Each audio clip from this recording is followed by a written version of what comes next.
ہونہار student یہاں پہ آ کے آپ لوگوں کے سامنے خوبصورت تقریر پیش کریں گے، تو میں دعوت دینا چاہوں گا آپ سب کی بھرپور تالیوں میں ریان زید کلاس 6B۔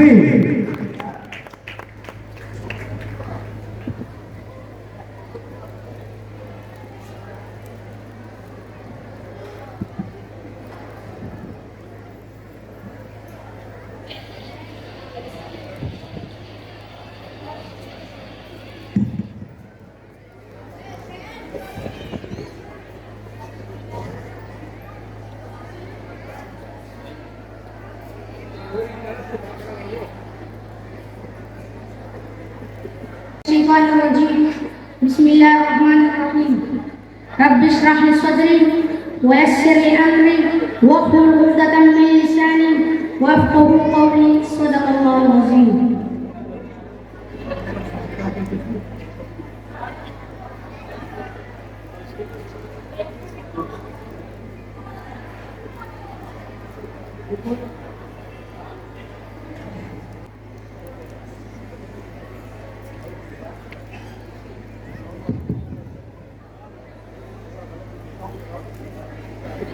ایک قبلہ اول کی زمین ارض فلسطین، ایک قبلہ اول کی زمین ارض فلسطین، صدیوں کی ہے تاریخ تیرے خون سے رنگین۔ اقوام چپ ہے حالات ہے سنگین، اقوام چپ ہے حالات ہے سنگین، خاموش ہے لب بست ہے شاہان خواتین۔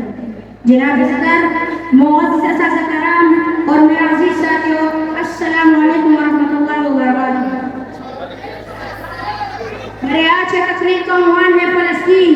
میرے آج کے اس تقریر کو صرف ایک تقریر نہ سمجھا جائے، بلکہ آج میں اپنے مظلوم فلسطینی ماؤں، بہنوں، بھائیوں اور بچوں کی آواز بن کر امت مسلمہ کو پیغام دینا چاہتا ہوں۔ جناب صدر، فلسطین کی زمین کو انبیاء کی سرزمین کہا جاتا ہے۔ قبلہ اول مسجد اقصی اسلام کی تیسری مقدس ترین مسجد ہے۔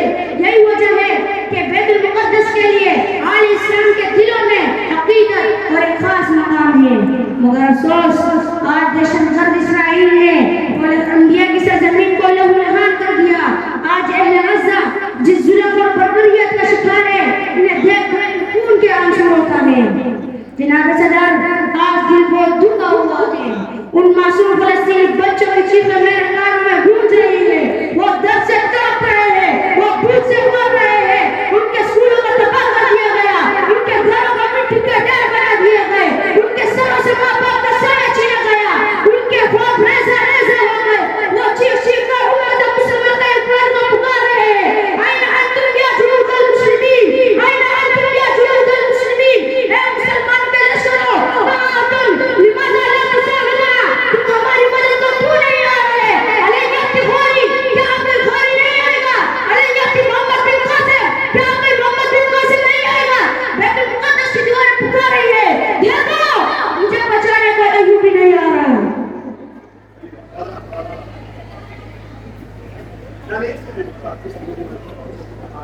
مگر افسوس، اب کوئی بلاؤ ایوبی کو، ایوبی اٹھ کا وسے، حال لے لگا مسجد اقصی کا، ایوبی اٹھ کا وسے، اسلام کی بیت کا پکار رہی ہے۔ مگر افسوس، کوئی جا کے ان سے کہہ دو، اب کوئی صلاح الدین ایوبی نہیں آتا، اب اسلام میں محمد بن قاسم پیدا نہیں ہوتا، اب کوئی طارق بن زیاد ساحل پر کشتیاں نہیں چلاتا، یہاں تو غیرت کا جنازہ اٹھ چکا ہے۔ تلوار بیچ کر مسلح خرید لیے تم نے، تلوار بیچ کر مسلح خرید لیے تم نے، بیٹیاں لٹتی رہی اور تم دعائیں کرتے رہے۔ ارے تم تو وہ مرد مومن بھی نہیں جس کے بارے میں اقبال لکھتے ہیں، کوئی اندازہ کر سکتا ہے اس کے زور بازو کا، کوئی اندازہ کر سکتا ہے اس کے زور بازو کا، نگاہ مرد مومن سے بدل جاتی ہے تقدیریں۔ جناب صدر، میں ان نہاد انسانی حقوق کا تنظیموں سے کہنا چاہتا ہوں، تم نے تو کتوں اور بلیوں کے حقوق کے لیے تنظیمیں بنائی، لیکن تجھے بے لگام دہشت گرد اسرائیل کے مظاہر نظر نہیں آ رہے۔ اے امت مسلمہ کے حکمرانوں، کہاں ہے تمہاری ایمانی غیرت؟ تم خاموش کیوں ہو؟ تمہیں غزہ کے معصوم بچوں کی چیخیں کیوں سنائی نہیں دے رہی؟ واللہ قیامت کے دن تجھ سے پوچھا جائے گا اور تجھے حساب دینا پڑے گا. اور آخر میں غزہ کی طرف سے کچھ اشعار چاہوں گا.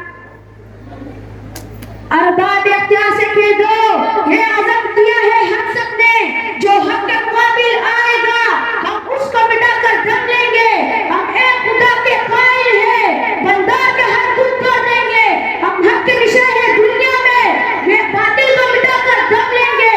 یہ بزدل اسرائیل والا کہ خاک ڈرائیں گے ہم کو. ہم راہ وفا کے رہ ہوئے منزل پہ چڑھ کر دم لیں گے. اس دیش کے ذرے ذرے کو ہم اپنے خون سے سینچیں گے. اللہ کی قسم اس دھرتی کو گلزار بنا کر دم لیں گے. جس خون شہدا سے اب تک گلرنگ ہوئی ہے یہ زمین اس خون کے قطرے قطرے سے طوفان اٹھا کر دم لیں گے.